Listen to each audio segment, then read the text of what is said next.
need to ensure that every job site we walk in, we always have our proper PPE, which starts with our hard hat, our safety glasses, our vest, and our boots at all times to ensure that we're always wearing our PPE. Our PPE does not go over here. It's always going to go to your eyes to cover it at all times. Good job.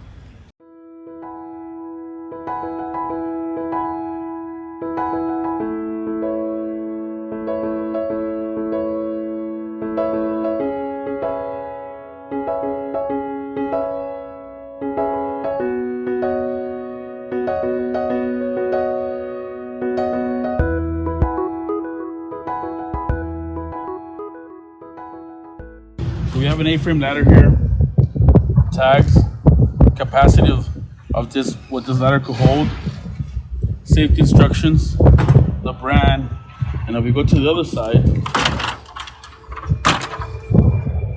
caution, danger, please make sure. This is the last step, which we're not allowed to get on top of. There's a sign here that says danger. It's visible in Spanish and English. While using the ladder, grab onto it, make sure your four legs are even. Grab on, step on, and climb up. Ladder's meant to lean forward. It gives you more strength. If you lean to the side, you lose strength and it's a possibility you're falling. Always ensure that any job you're going to be doing, you're ahead of it. And you're able to stay in front of the ladder and it gives you full strength. As you keep stepping, you lose more strength. So this is the top on this ladder. If you need a higher ladder, please grab one. That's one of your supervisors for one.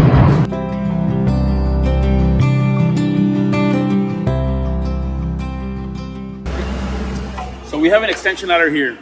It's very important that we have all tags properly visible and readable. And this other side, as you can tell, you have inner tags as well. Make sure all these tags are properly readable and visible. It shows you every hazard. It tells you the precautions. It tells you everything you need to know. While using an extension ladder, you cannot use it upright because it will tilt and fall. It's important that we use an extension ladder and make sure it sticks out 3 feet from the ground. While using the extension ladder, sure, there's nothing on our way. You must have 3 points of contact while using it.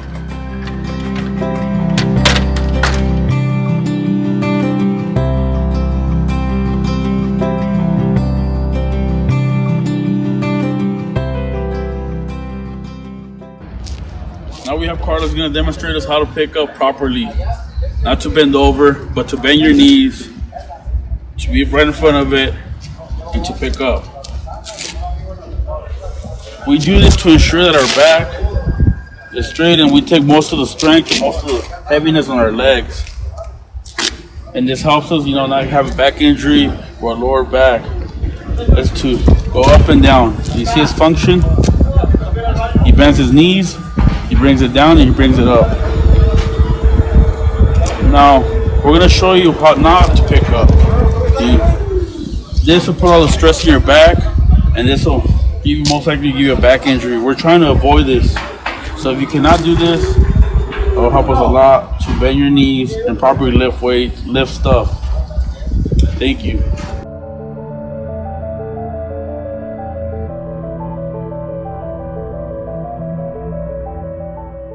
Here's your harness. Let's make sure that we always look for it. Make sure that nothing's damaged. Go through it. Make sure everything's there. Make sure attachments look good. Make sure it fits your size. XL to XL. Grab it. After you inspected it, make sure that it fits you. Put it on.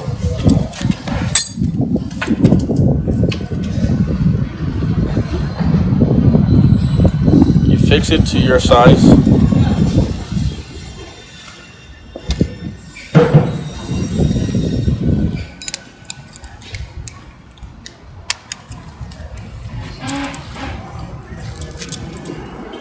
leg strap.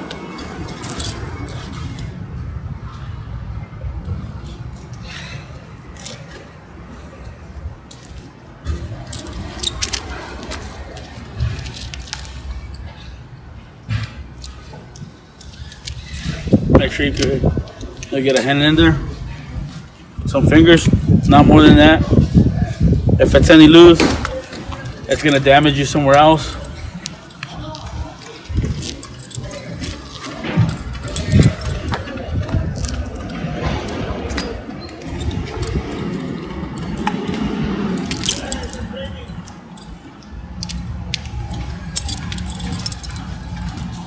Make sure this is across your chest, not in your stomach, not too close to your throat.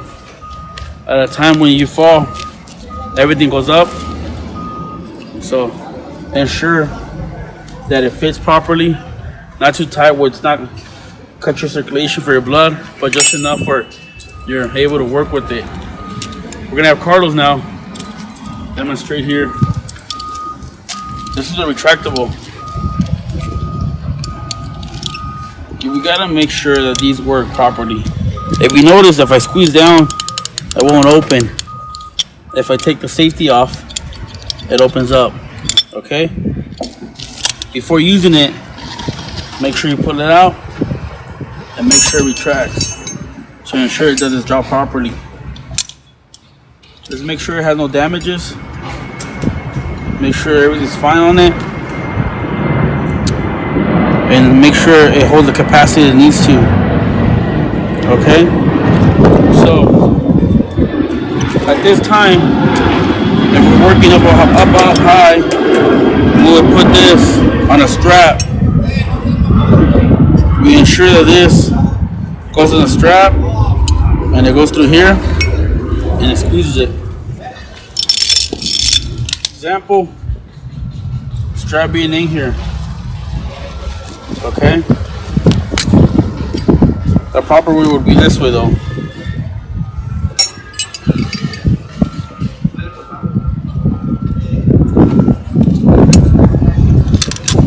Carlos, can you connect this to my back, please? There you go.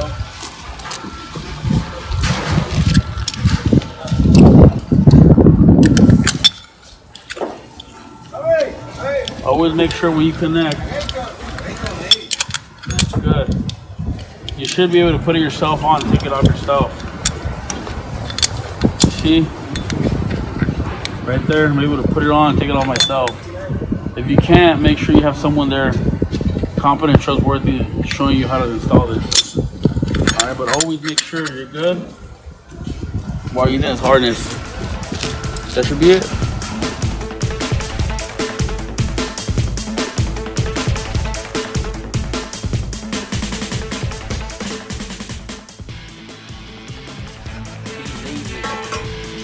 See, this one's not so much of an issue because he's going to shoot this way, boom, he's able to grab him if he aims correctly. But if he doesn't, it's going to ricochet. Yeah. And most of the time, it doesn't hit you.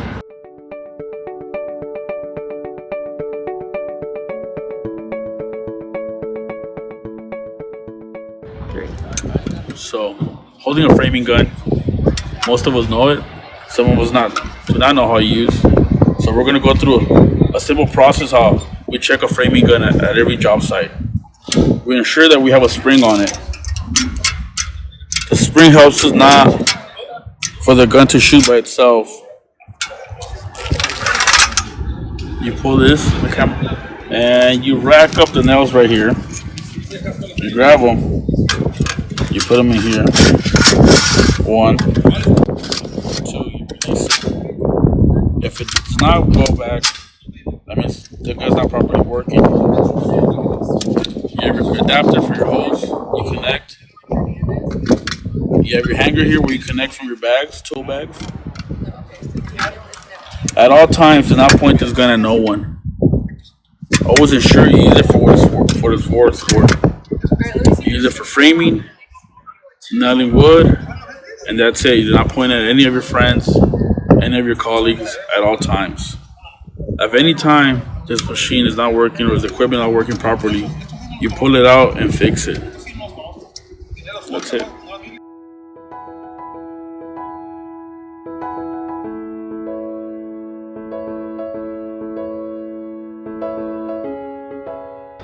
Hey, so this is your Hitachi gun slash hardware gun.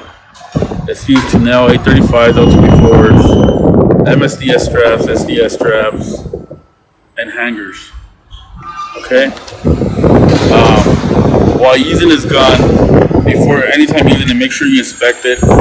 Make sure your tip's not broken. Very important to always check. This will help you line up to the job, to the hanger that you're going to use. Make sure it works properly up. Make sure there's no nail stuck in there before using it. Before connecting the hose, always look into the barrel and ensure there's not a nail sticking in there or stuck. This will help you do your job better and faster. You're gonna rack of nails that look like this. Unload them in the back.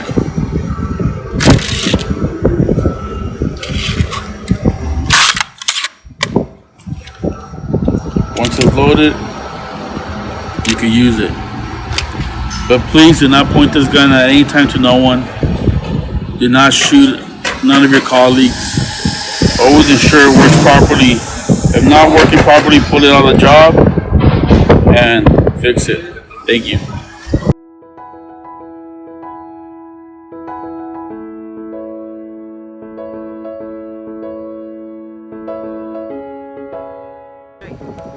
As you can see, we have a hanger here. This is the hardware gun used properly.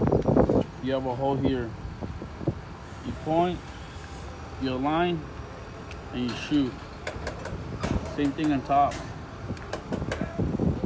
You align the gun and you shoot it.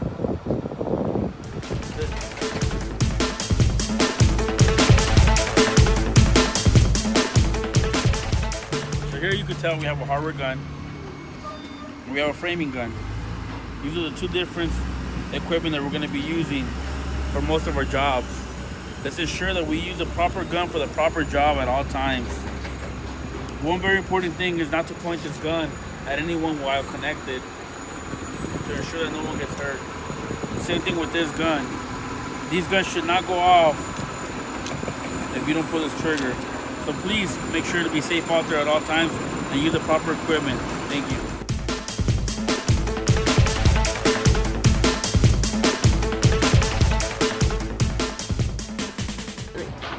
So this is your Sawzall, takeable Sawzall. This is actually a battery one. We don't have a cord on it. It's very important we inspect it at all times. Make sure we have this guard. This guard is very important. For some odd reason, if we need to pull it out for a bigger cut, we extend it out. But if not, leave it as is by manufacturer. This will ensure you what level of guard to protect you or the blade you might be using. While loading this, using the Sawzall anytime, make sure you don't have a battery. So if you accidentally pull the trigger, it doesn't cut you. Okay? You get the guard, the blade. You get a blade. They all go in the same way. You can't get it installed this way. It all goes one way. As a safety here, you pull all the way back. You shove it in there. You let it go. Make sure it goes all the way down. You pull it to ensure the Sawzall blade doesn't fall off. Get a battery.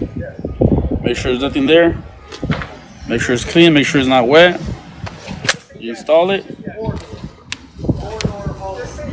Take it off. You pull the trigger. This is your common skill set that we use most of the jobs. Before using it in the job, let's ensure that the spring on the kick return works. If it doesn't work, obviously we can't use it. Properly inspect the skill saw. Make sure the extension works. Make sure the trigger works properly. And before using it, make sure the blade has all the teeth working. While using this skill saw, and making a cut, ensure the blade stays away from you. If it happens to get stuck like this, there might be an issue. We need to pull it out and see what's going on there. Every time you make a cut, it should return. If it doesn't, pull it out, disconnect the skill saw, take the blade off, and see what's going on with it. Make sure you're using the right equipment for the right job. Do not use it to cut over your head. Do not use it to cut something in the air. Make sure you're in a firm place where you're able to cut. That's it.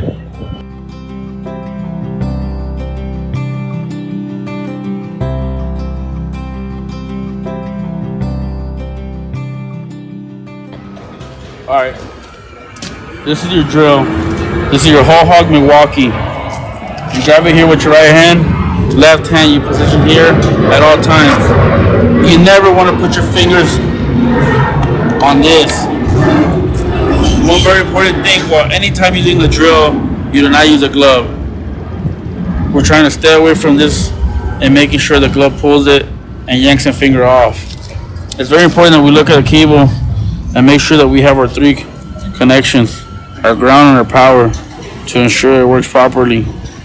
Before we inspect all the cable, make sure nothing's damaged or ripped before using it, and we plug it in and use it.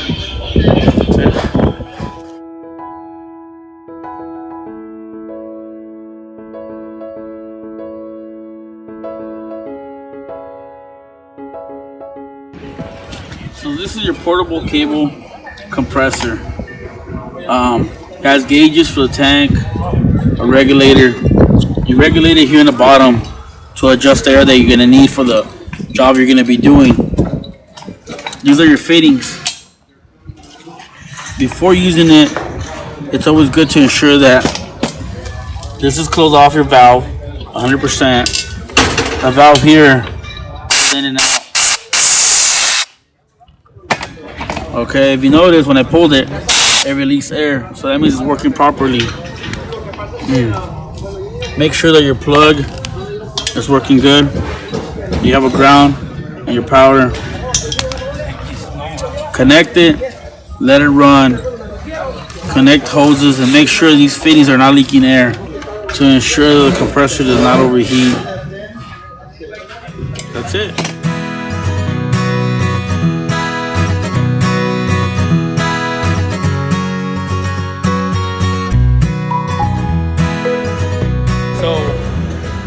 Anytime working with a crane above, make sure that you stay away from their path by picking up heavy loads to ensure that nothing falls over your head. At any time you hear this working a crane, make sure you step away from it or look up to ensure that you're not in the crane's way. This will be ensuring that nothing hits you in the head and nothing falls next to you. It's very important that we stay away from the crane at all times.